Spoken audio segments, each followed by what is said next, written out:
There is no doubt, Liz, I enjoy a barbecue or outdoor cooking as much as the next person. It's all about simple ingredients, paired perfectly and cooked simply. And what this recipe does for me is combine all of that, and with a great jerk seasoning from your spice range, it just takes it to the next level. Oh, thank you, Linton, you're very kind.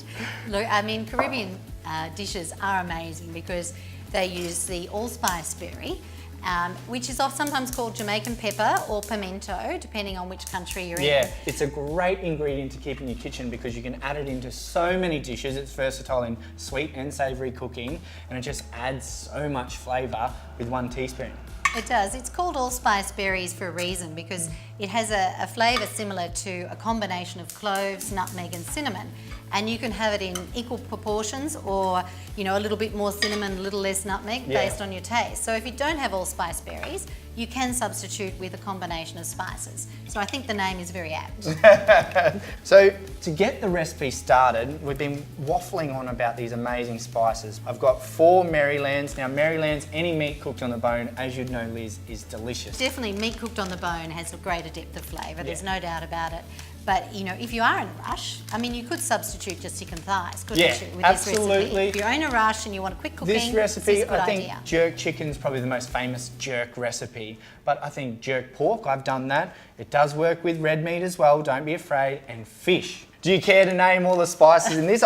For me, it's all about the heat. I love the heat from jerk seasoning. Okay, so there are 9 spices in our blend, and what we've done is we've taken the traditional recipe, which normally has Scotch bonnet and habanero, and we've toned it down a little bit with cayenne pepper. And then we've combined the allspice, the black pepper and garlic as the main ingredients, and then we've also balanced it out with some herbs. There's thyme and sage in this one. I can smell those woody herbs coming out. Those herbs really help with the flavour as well and balance the dish. So look at that. I've got this lovely spice mix all over, and I've kept the skin on because that's going to add also great flavour. Lovely crispy finish. Crisp up. Yeah. And so now into a hot tray that's oven proof, straight in, and you can hear that sizzle. That's what we want straight away. And don't be afraid of jerk chicken. It gets that dark colour, and that's what you want. It's like in American cooking, they call it in a bark. In Jamaican cooking, I'm sure they just call it jerk.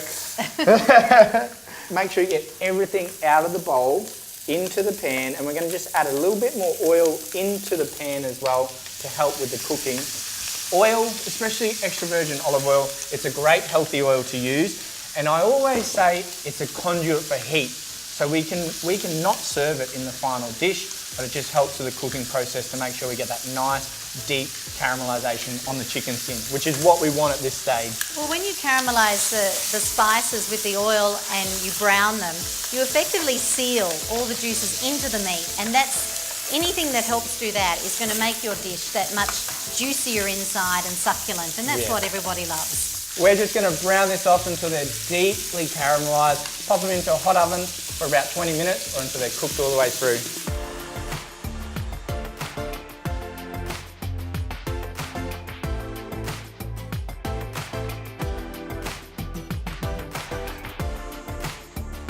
Oh yes! Oh my goodness, This is what I've been waiting for, Liz. Yum.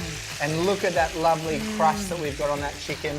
As I said, there was a bit of oil, but we don't use that. That's flavour for the cooking process. To finish off this dish, I have a coleslaw. Now, it's not any ordinary coleslaw. We've got lots of spice, a little bit of heat in that jerk seasoning, which I love. But we have to cool it down. Well, a lot of Caribbean dishes always have a kind of a mango or chili salsa to cut across with the spices, but you have done a unique combination of putting the fruits in with the coleslaw. Absolutely. And I love it. I think it's a great way to just make it your own dish, Linton. That's what's your own twist. I love putting my own twist on things, and I encourage you to do it in your kitchen at home. So here I have 1 mango just cut into 1 centimetre pieces, about a cup of crushed pineapple, getting that tropical Caribbean feel. Now a couple of cups of white cabbage, straight in, just shredded, and 1 to 2 large carrots, finely grated. So, and now we're going to put just a little bit of allspice into the salad. So that's going to echo and complement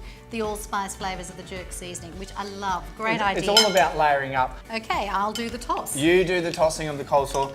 Now into it, as you mentioned, Liz, to just layer up on those flavours, allspice or pimento straight in, and it ties the dish together. When cooking, Liz, I like to think about how am I going to complement all the dishes? How is it going to tie together? And I think in this coleslaw, it just adds that point of difference, that little bit of interest, but it also, when you're eating the chicken and the cooling coleslaw, it's going to marry up perfectly. And to add to that zing, apple cider vinegar with chili. When you're eating hot things, vinegar is also a great thing to cut through it. And aioli or mayonnaise, whatever you have at home, a couple of tablespoons, and don't go crazy with this. You don't want an aioli coleslaw. You want a Caribbean fruit coleslaw. Little pinch of salt. Straight in, and how simple but tasty is that? I can smell everything. I can just picture the sun shining down on me now, enjoying it with friends. Now, you're there with me, Auntie Liz. You're imagining it. I am. It's very tropical. You've got the tropical mango and pineapple. You've definitely created the Caribbean here in our kitchen. That's what I was going for. And I'd walk this straight out to your guests. And there you go. That is my jerk chicken made very simply with Liz's spice mix and a great Caribbean tropical slaw to cut through all those spicy, punchy, lovely, tantalising spices. There you have the powerhouse jerk recipe by Lyndon. Thank you.